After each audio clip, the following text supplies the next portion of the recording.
Chapter 19 Imshi to the Rescue. Just before we moved off for Syria, Big Jim walked into the tent. "Could you have Corporal Horrie here on parade at 2 p.m.? He smiled. "An unexpected visitor wishes to see him." "Who is he?" I asked. "You'll find out at 2 o'clock. You'll be surprised," and Big Jim walked away. The surprise was Captain J. Hindmarsh. We thought him a prisoner of war with the Germans in Greece, but by some mysterious channel he had escaped and had now caught up with the unit in Palestine. Horrie rushed him with delighted tail wagging. "Good little wog dog," said the captain. "So you remember me?" Horrie certainly did. "I've often wondered about the little wog dog, and whether you'd manage to stick to him," smiled the captain after our greetings were over. We were doubly pleased. The captain had always been popular, as was our present O.C. Captain S. Plummer. We had been considerably disturbed at the news that Captain Plummer was to be transferred to a new command, not only because he was a popular O.C., but also because he was a friend of the wog dog. We had been very uneasy as to whether the new O.C. would have any time for Horrie, but the problem was solved. Captain Hindmarsh was to be O.C., and Horrie's luck was holding. Soon the long convoys were moving through Palestine into Syria. Horrie and ourselves well pleased to be on the road again.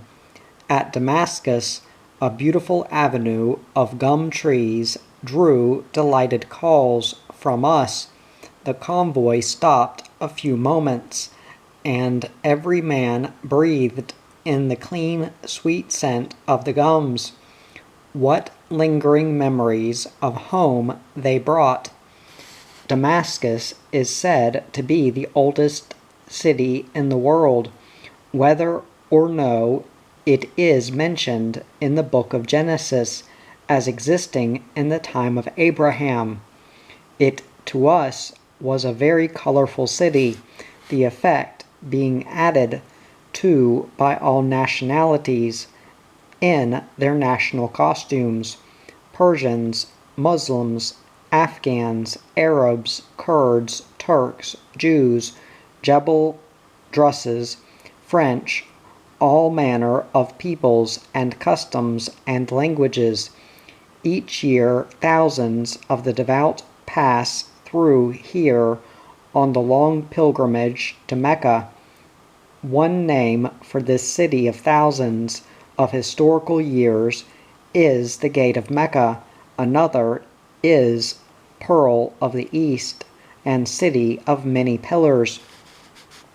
We traveled north along the Lebanon Valley to the town of Baalbek. In faraway days, the city of Heliopolitan Zeus, a city of pagan worship. When the great temple was destroyed by lightning and fire, the Romans took the city.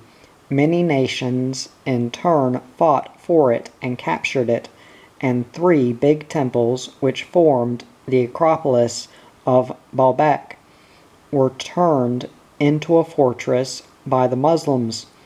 If we could but turn back the pages of time, what fascinating stories of mankind we would see. Towering above the old city of Baalbek still stand 6 huge columns of the Temple of Jupiter. I wonder how many millions of vanished people have knelt there. As we traveled up the valley of Lebanon, Horrie lost interest in the passing scenes. It was bitterly cold, and the mountain tops were white with snow. At the small village of Zabud, we camped in Nissin huts for 7 weeks. The snow slid off the rounded roofs, which were anchored by cables to prevent the hurricane winds from blowing them away. In spite of his warm uniform, Horrie felt the cold keenly, and to get warmth, thought out a plan of his own. One morning, after stand 2, he came shivering out of the hut, with a question mark in his eye, and a sock in his mouth. Trotting up to a soldier, he scampered away to return and plainly say, "Chase me." The soldier did so, and we laughed at Horrie's elusive dodging. Soon we were all chasing him. He played these chasings each morning. Afterwards, he was ridiculously small, and we never could grab him. It was always we who became tired first. We liked the natives of Syria. They appeared to be a refreshingly decent type. But Horrie detested them, and those who visited us from the village avoided him like the plague. They were sports and eager gamblers. We were surprised at their aptitude for our great national game, until they laughingly reminded us that Australians had been here before in 1918. Those Aussies left some good Aussie cuss words and the great national game, besides other things scattered throughout Sinai, Palestine, and Syria. These locals eagerly joined in any game of 2-up, gambling heavily but shrewdly. The boys called them grouter betters because they would wait until 3 or 4 heads or tails fell in succession before placing their bets. They thus put their faith in the law of averages, that the next fall of the pennies would probably turn up the opposite to that which had fallen in succession. They were very lucky too. Another habit the old-time diggers had planted here was the toss. Often when troops or natives could not agree upon the price of some souvenir, the native would suggest toss. It was always agreed upon, and they would put the disputed price to the toss of a coin. But rain and mud came, and an icy wind howled up the valley. Then something happened which plunged the rebels into gloom, and spread anxiety throughout the entire camp. Horrie became sick. We did everything we possibly could for him.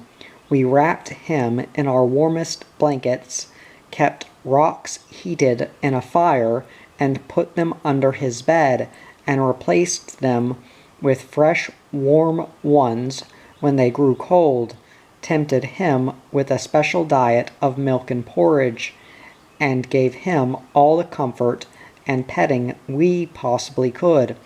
But he was very, very sick. "Something will have to be done about that blasted door," snapped Popa, for despite all his warmth, when the door opened, even for a moment, Horrie shivered in the icy draught. The hut was heated by a small wooden heater, but there were so many inquiries about Horrie's progress that the door was continually opening. "Shut that door," roared Popa again and again. as some luckless caller poked his nose in to inquire about Horrie. "We'll print a 2-hourly bulletin," declared Popa. "Then they needn't open the door. Here, Gog, print a damn big notice. Don't open this door. Paint it on a board and hang it up outside the door. Then we'll nail a 2-hourly bulletin underneath. After that, if any nitwit dares open that door, I'll shoot him." We fixed it that way. On the board under the notice, we tacked the bulletin twice daily, sometimes oftener. The bulletin was written on an envelope. One I have beside me reads thus: "This door, when opened, admits a cold wind, which lessens our chance of keeping the dog warm. The condition of Horrie continues grave. He answers to his name only by opening his eyes. He accepted only a little warm porridge during the morning. Everything possible is being done to keep him warm, so don't muck it up by opening the door. Further bulletin will be issued at 1700 hours, 5 p.m. But we grew increasingly miserable over Horrie. He was a very sick little dog. We hardly spoke above a whisper, and stayed awake at night, keeping the stones hot for his bed. And then we dare not let ourselves think he was dying. We were near the depths of despair when the miracle happened. Impshi arrived, a very lively little Impshi in a beautiful new uniform, snug and warm. It happened this way.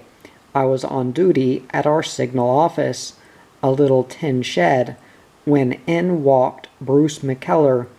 "Where on earth did you spring from?" I cried. "We just arrived," he grinned. "The complete 1st Australian Anti-Tank Regiment. We've to camp quite near you. How's the rebels and the Wog dog?" "He's very ill," I answered. "Seems to have caught a severe chill, and we don't seem able to do anything about it. We're very worried.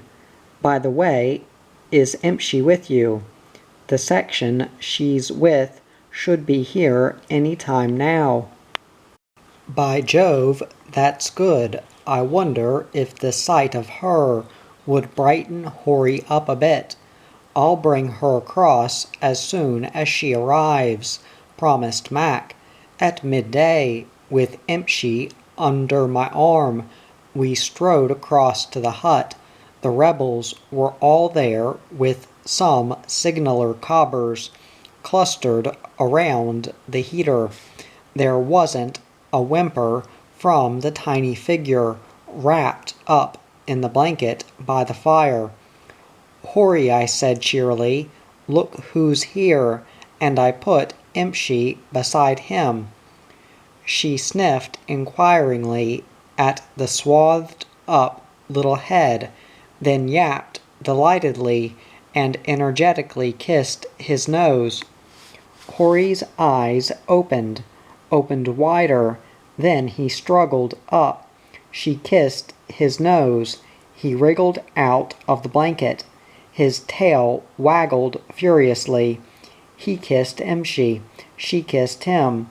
Horrie yelped in delight and pranced around Impshi and kissed her again. "You damned little malingerer," exploded Gordy. We gazed at the little corpse, so suddenly come to life. Again it fairly took our breath away. "Well," said Sergeant Popa slowly, "I've seen a good many wars, a good many years soldiering. I've seen a good many dinkum malingerers, but this fair takes the bun." "Love's magic touch," chuckled Fitz, as the two excited dogs kissed again. "Love my eye," growled Popa. "I'd just love to give him pack, drill, and fatigues." Neither Horrie nor Imshi took the slightest notice. They were busy now examining each other's uniforms, with a critical approval comical to watch. Imshi admired the braid and the corporal's gold stripes upon Horrie, who strutted his stuff wonderfully. "Here," I said, "bed is the best place for sick little wog dogs," and seized him and tucked him securely back in the box. "And what's more," declared Don, "stay there and don't attempt to get out. That'll teach you to put the old soldier act over us," grinned Feathers.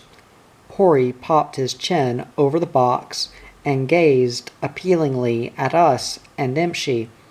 "Take your little flirt back to camp, Mac," I said, "in case Horrie's pulse rises a bit too much." That evening, a special bulletin was issued on the notice board. The Wog Dog's girlfriend, Imshi, is now at his bedside. Don't panic.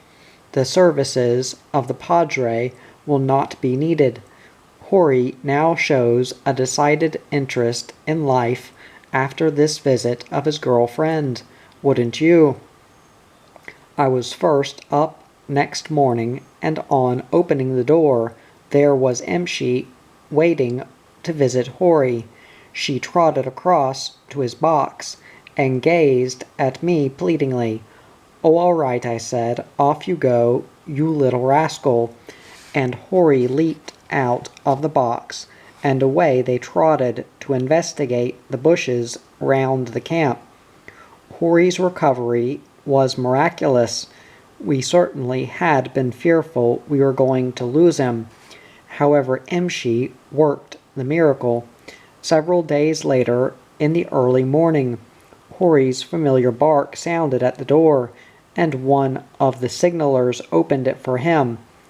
In he trotted, with Imshi at his heels, both covered from head to tail in red mud, and looking very pleased with themselves. "You dirty little wretches," exclaimed Don, as they joined us at the heater. "Your uniforms are sopping wet, too. Better take 'em off and dry 'em," growled Popa, "or we'll have both of them sick in bed next. One at a time is bad enough. If we put 'em in together," grinned Fitz, "they'd never get up." "You dirty little grub," scolded Feathers, as he scraped mud off Horrie's uniform. "Why can't you be a dinkum soldier, all spick and span?" But Horrie only grimaced and took it as a compliment, as did Imshi, while Don tried to scrape the mud off her.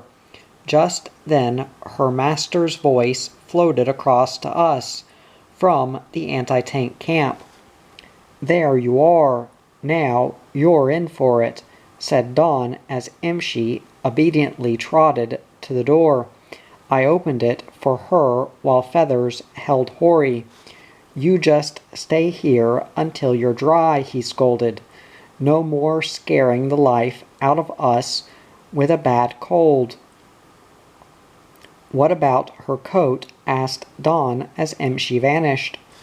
"Let Horrie take it to her," suggested the Gog, and taking Imshi's uniform down from the drying rack, he handed it to Horrie. "Take Imshi's coat to her," he ordered, and Horrie eagerly took it in his mouth and raced out the door. "Hold on a minute.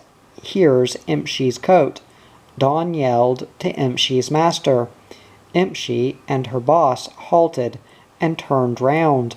Imshi trotted back to meet Horrie, but instead of dropping the coat, Horrie invited her to play.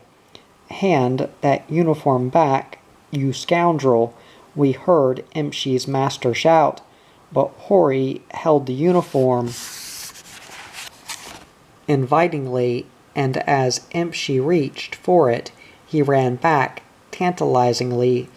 Imshi followed, and he ran back a little way again. We laughed from the doorway as Imshi's master chased Horrie, who made back for the doorway with Imshi at his heels. They made straight for the heater, where Horrie sat down. Imshi gazed at him a moment, then sat down beside him. "The cunning little blighter has brought her back again," laughed Gordy. When her master came puffing into the hut, we explained Horrie's scheme. "You don't have to tell me anything about it," he declared. "The little so-and-so spends half his time kidding her away from our camp. He's cunning as a bag full of monkeys." "Imshi doesn't seem to mind," said Fitz. "I know she doesn't, and I've warned her about his ways a score of times. Grim and forbidding, the mountains rose sheer up from the valley to snow-covered tops. They were rocky and barren, with scarcely a tree, but covered in places with scraggy scrub. Sometimes through the icy night, the creepy howl of a wolf would come floating down from the mountains. We'd often wished for an exploring trip amongst those rocky fastnesses, with maybe a shot at a wolf, cheetah, or gazelle. So one morning, very early, Dawn and I set out. Immediately we were up against the problem of Horrie, joyously leading the way.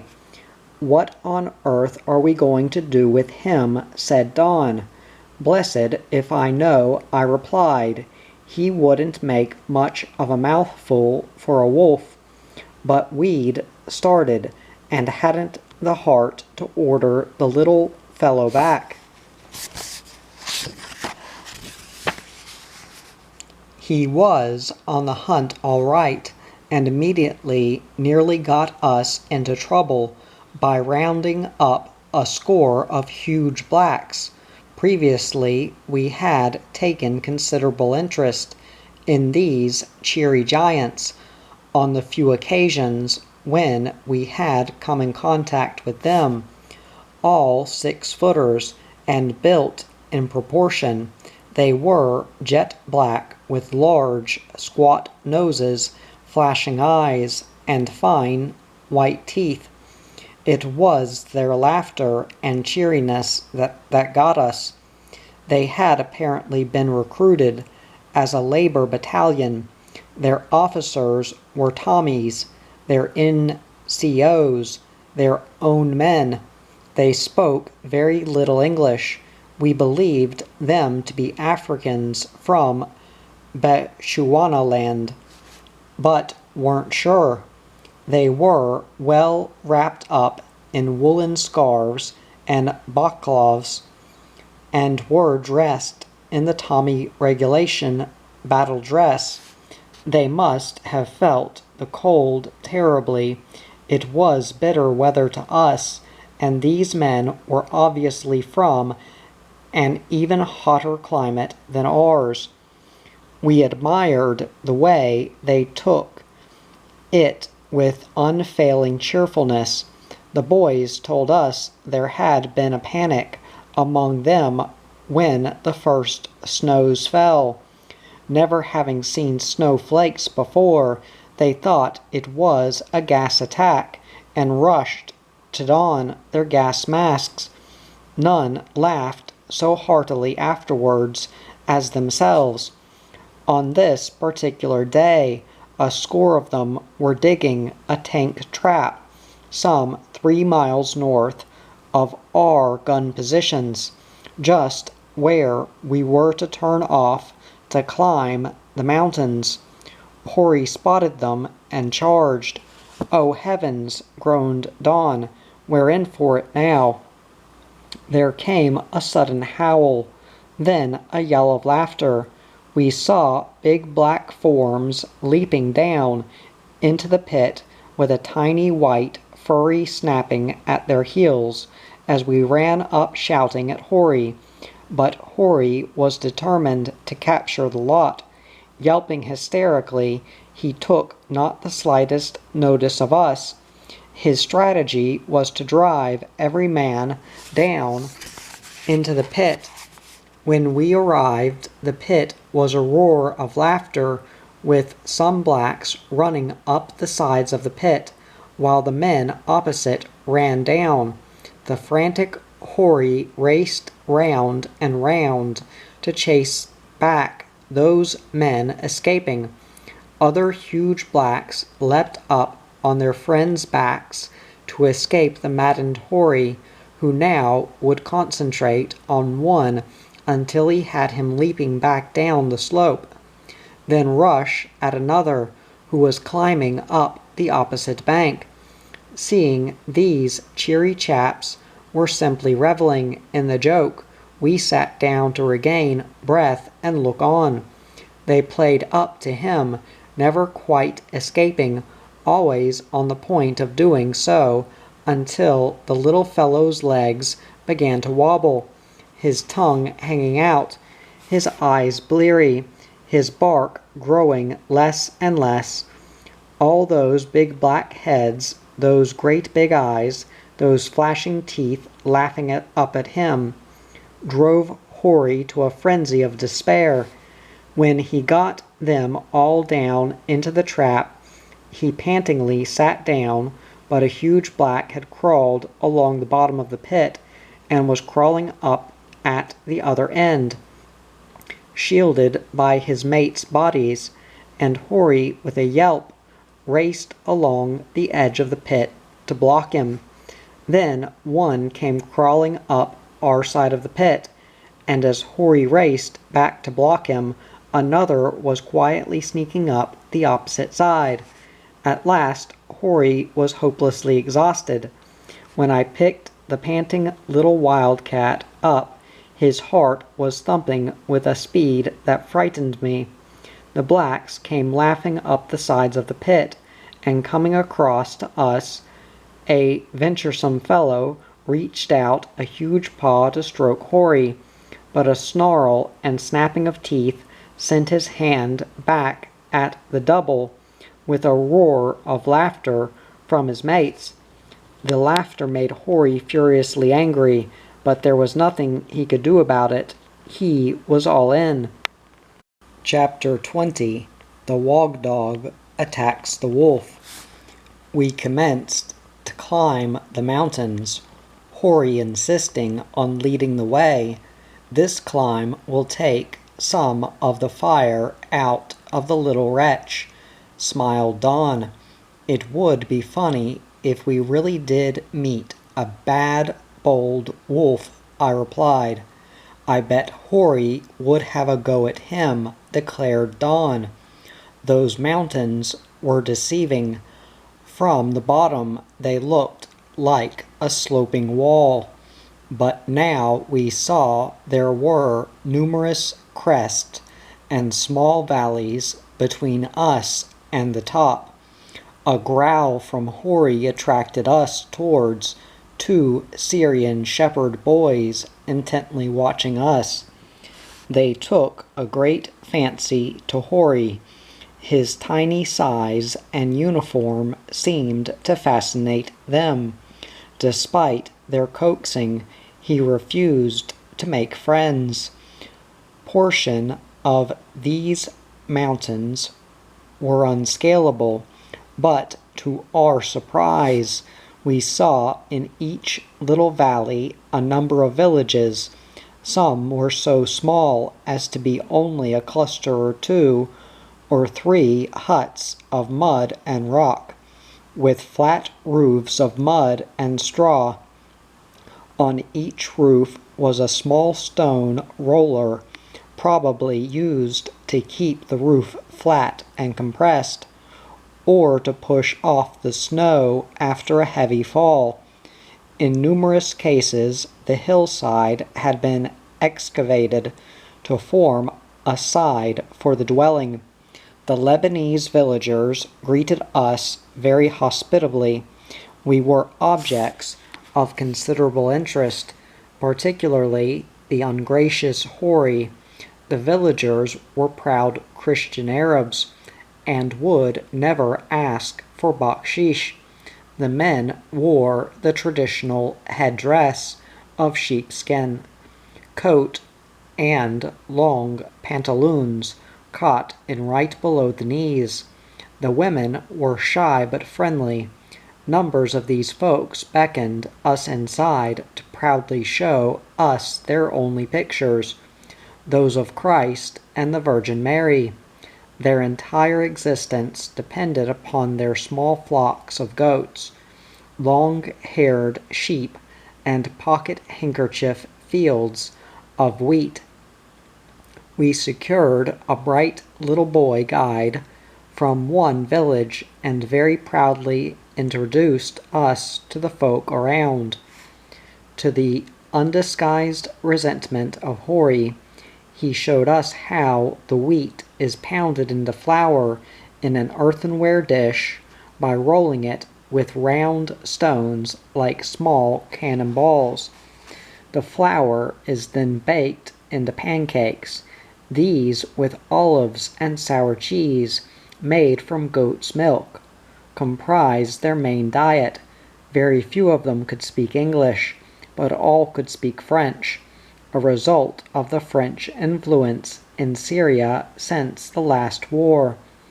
They liked the French. Little rock fences were built beside the villages for protection of their flocks against wolves at night.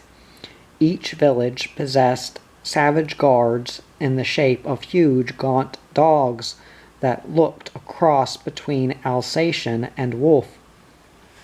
"Ferocious beasts," said Don distrustfully as they came snarling towards us.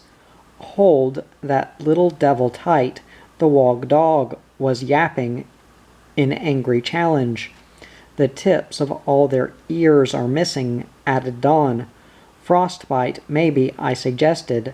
Thank goodness, for the villagers were driving the beast into the houses. With our guide in the lead, we were climbing a wild mountainside when a deep-throated growl brought us to a halt, barring out approach, and with fangs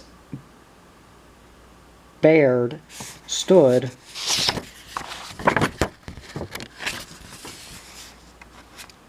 a monster that was the nearest approach to a cross between a wolf and a lion I could have imagined. It completely ignored us. It was fascinated by the tiny Horrie, who stood before it like a rat facing a mastiff. My heart was in my throat as Don's rifle slowly rose, while the little wretch advanced, full of fight, determined to protect us to the death. He sailed straight into the attack, followed by Don, the Syrian boy guide, and myself. The mass attack staggered the wolf dog, who bolted with Horrie yelping at his heels. Horrie chased him. Our yells to call him back only made him chase the harder. The huge dog easily kept just ahead of him, glancing undecidedly back now and then. The chase was downhill, and the two dogs gained terrific speed, flying over the boulders and bushes round which we had to dodge. There was no chance of shooting the big dog without imminent danger to Horrie. My heart was in my mouth as on dodging a boulder. I saw the wolf dog had turned and was easily leaping round and round the snapping Horrie. Evidently, the huge dog was still undecided whether to annihilate this queer insect or not. The ground was so steep we could do nothing but hurtle ourselves straight at them as Horrie got a grip on the big fellow's toe. The latter instantly seized Horrie and shook him like a rat. We fell right upon the dogs, crashing and rolling over upon them. The big dog bounded up and was off like a startled lion, followed by a shot from Dawn, which kept him moving. We saw his huge body vanishing amongst the bushes. I picked Horrie up and examined him. He was nearly all out, but it was only the wind knocked out of him. I'd thrown myself right at the little wretch. Feebly, he still wanted to chase the wolf dog. "If he hasn't had enough excitement for one day," panted Dawn, "then I don't know what we're going to do with him." Horrie certainly was just about knocked out, but for the remainder of the day he continued to bristle and growl to remind us we were quite safe under his protection.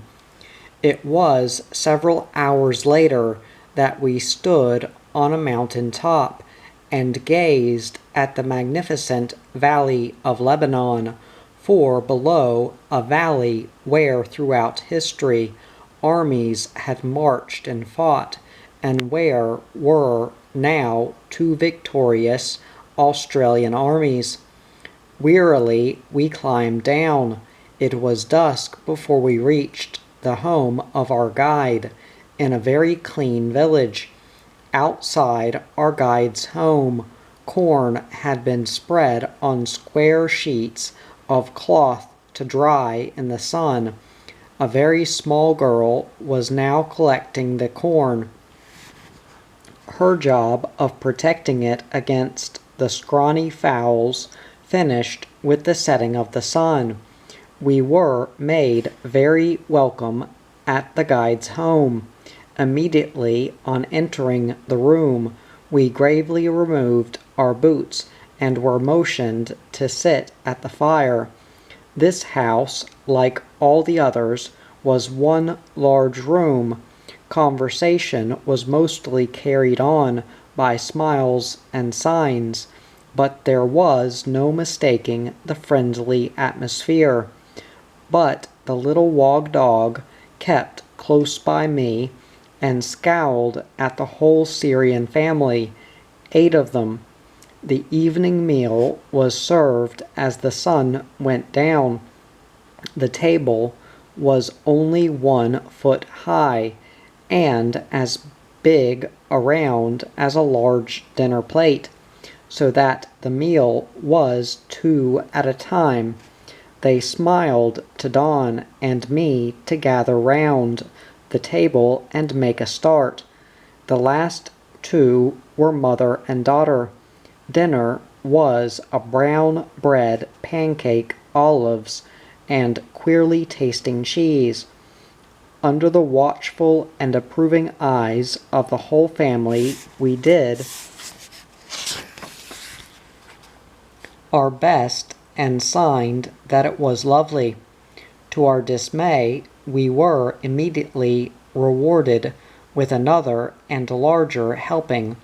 When the meal was over, cushions and Arab eiderdowns were taken from a corner and spread across the floor. Solemnly, the entire family part undressed. We spread ourselves upon the eiderdowns, and were all soon fast asleep, except the distrustful, watchful wog dog. I doubt if he closed an eye all night. Every now and again I'd half awake to hear him growling by my side at any movement of the Syrian family. Next afternoon we climbed down the mountain to be greeted by the waiting Impshi, barking their felicitations. The 2 little dogs ran together. Then Horrie sat back and threw out his chest as they engaged in animated conversation. "Leave them at it," smiled Dawn. "He's only telling her how he chased the wolf away." We strolled across to the signal office, where Popa and Fitz and Gordy were deep in conversation. "Hullo," exclaimed Popa. "It's high time you two turned up. Have you heard the news?" "No, what news?" "Japan has bombed Pearl Harbor." Phew, we stared. This was breathless news indeed, and our thoughts flew to our beloved Australia. Japan and the Pacific and the USA were the sole topics of conversation throughout the camp. In fact, throughout all Syria, wherever troops were quartered, almost everyone felt certain that the USA would defeat the Japs. In every camp, men were speculating as to whether we would be recalled for the defense of our homeland. It drew towards Christmas. Horrie and Imshi had a great time scampering through the snow. Horrie was much too underslung for the snow country. His long body on tiny legs sagged in the middle and nearly dragged on the ground. His best method of traveling now was by leaps and bounds, but often only two bright eyes and a little black nose were all that we could see of the Wog Dog. The nights were bitterly cold, and Horrie had an open invitation from all the rebels as a foot warmer. To our disgust, he turned us down flat, preferring Imshi instead. He had completely pirated Imshi by now. His warm-lined box under my bed was scarcely big enough for himself, but somehow or other he managed to squeeze Imshi into it too.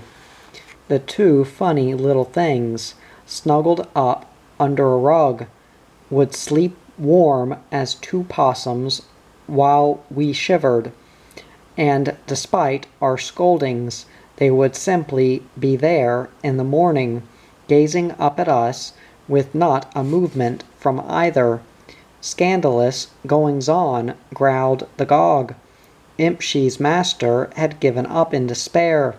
"She's made her own bed.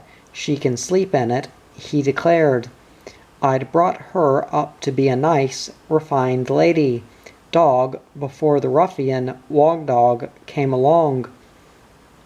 Now that he's led her astray, I wash my hands of her." But the two little dogs did not seem to mind. Imshi daily imposed on her master's forgiving generosity by inviting Horrie to the anti-tank camp for their specially cooked meal. Horrie would often return to the hut with his uniform sopping wet, then stand on his hind legs and placing his front paws on a signaler's leg, vigorously shake himself, plainly saying, "I'm cold and wet, please take the coat off." He'd rarely venture out into the cold without his coat. At night it was hung up with Imshi's to dry on a rack by the heater.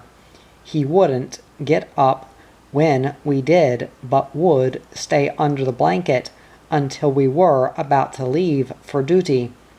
Knowing we would not return for some time, he'd warn Imshi and leap out of his cozy bunk.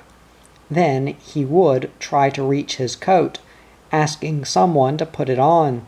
His little growl of pleasure and tail-wagging and hand-licking were our rewards.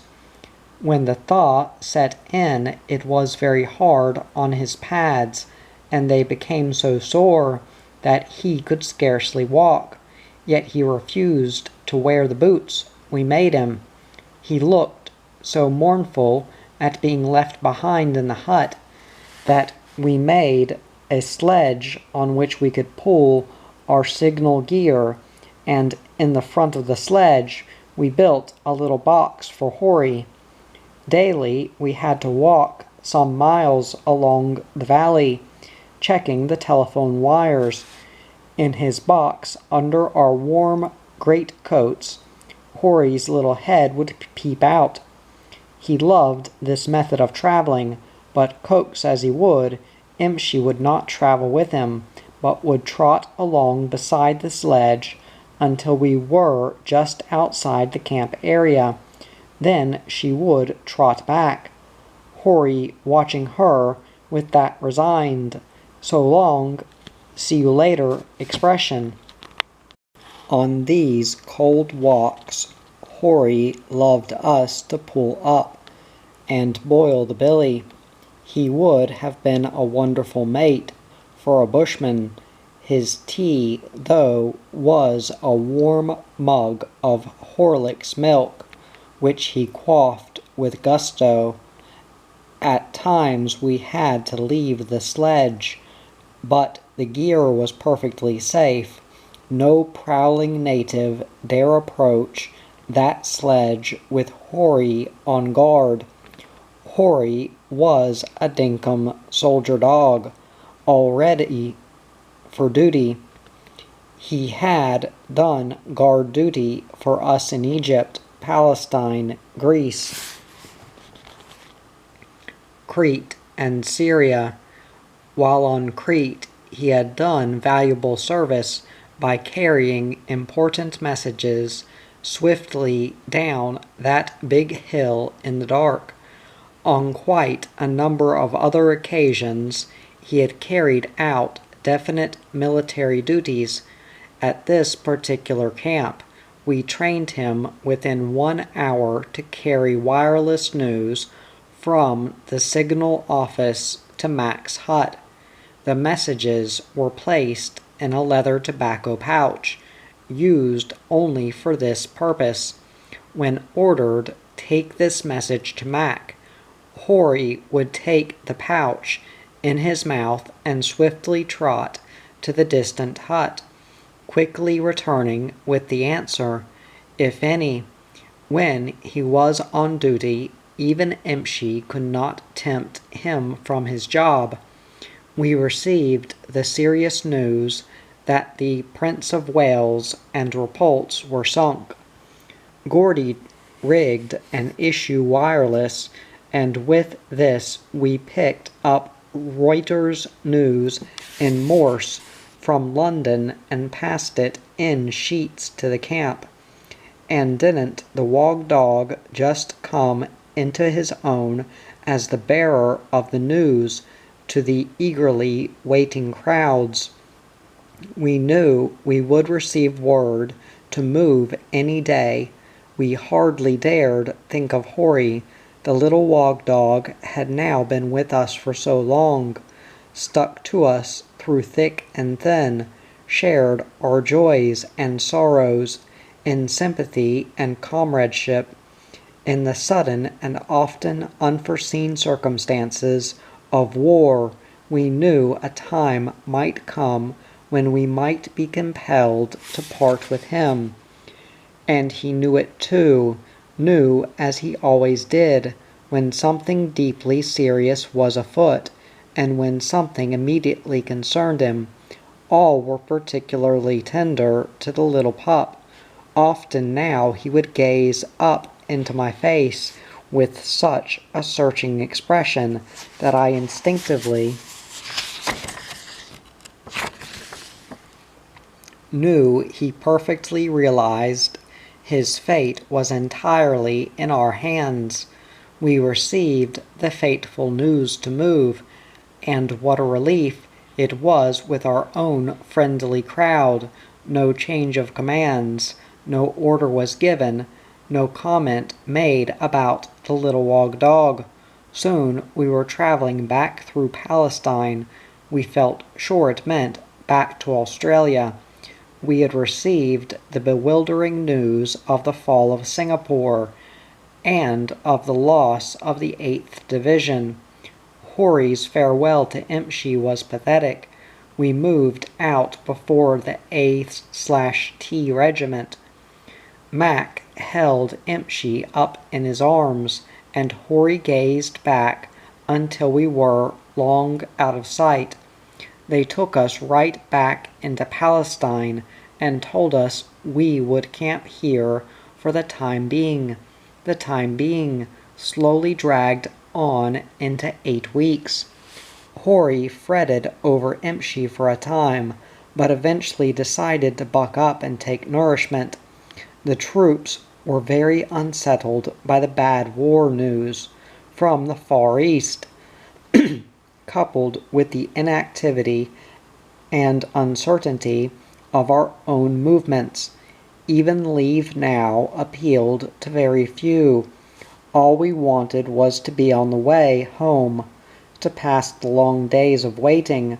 The game of racing beetles spread like wildfire throughout our camps. Each man ambitious to race his own stable hunted for the beetles around the countryside. There were countless ugly big black scarab and other varieties.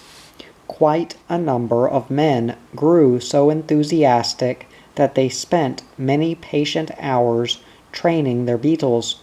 To compete in any one race, the beetles had to be the same breed, size, and weight. Before each race, each beetle had to be first examined and approved, or by the judge, just in case, for we wouldn't put it past some of the lads touching up their fancies with a drop of liquid energizer or other mysterious aids to speed. Any beetle that had been in the wars, such as a veteran with a toe nipped off or an eye missing, was promptly declared a non-starter by the judge. If the suspicious judge detected a tiny speck of clay or anything else overweight attached to the undercarriage of a contestant, that beetle was immediately disqualified, and the owner warned. The cost of entry for each beetle was 200 mils. The owner of the winning beetle scooped the pool, the prize money for the winner of a big race, such as a Haifa Doncaster, or Palestine Flying, or Jaffa Cup, was really surprising.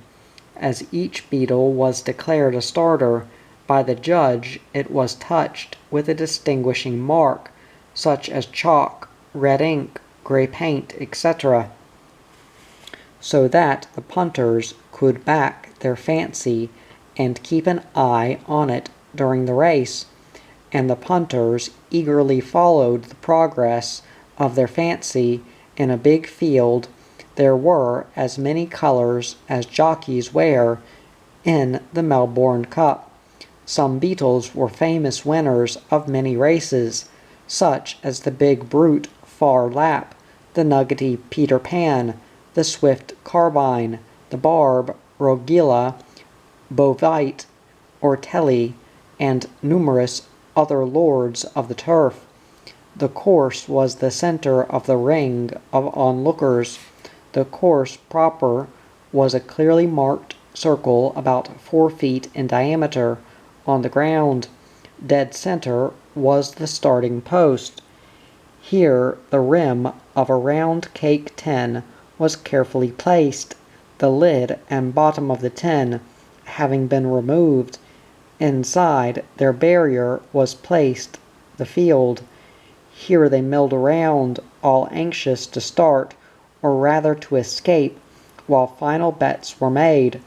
When all was set, the starter lifted the rim, and away lumbered the beetles to all points of the circle, hurried by yells of "Come on, Farlat! Come on, Skipton, you beauty!"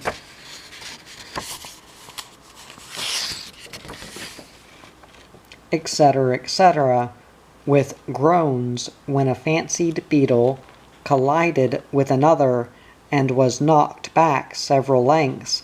The first beetle to cross any part of the circle was declared the winner. From the judge's decision there was no appeal. even though a dead heat sometimes merely caused a fight.